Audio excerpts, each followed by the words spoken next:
The sun rises on another beautiful morning in this tiny village surrounded by the majestic Himalayas. The only way to get up here is along these treacherous paths, on foot or on the back of a mule.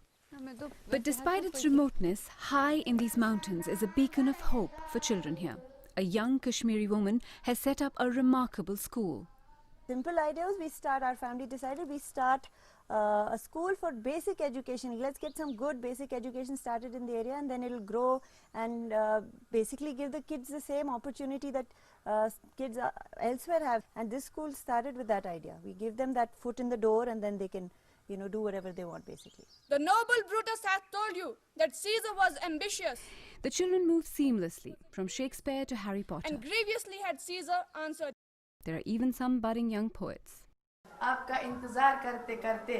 The system of education, especially in the rural parts of this region, can often leave a lot to be desired. This school, though, is clearly making a positive difference to the lives of these children. They come here because they want to, not because they have to. And that enthusiasm and happiness is clearly visible on their little faces.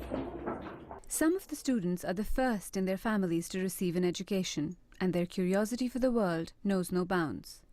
Sometimes I think I should be a teacher so I can help students here and there. I want to increase education in my village, and so that some people from our village can become famous, go out in the world and explore the world and see what's happening around the world. Getting good teachers has proved nearly impossible for Saba, so she started what has turned out to be a highly successful volunteer program. People from India and the rest of the world come here to dedicate their time to make a difference.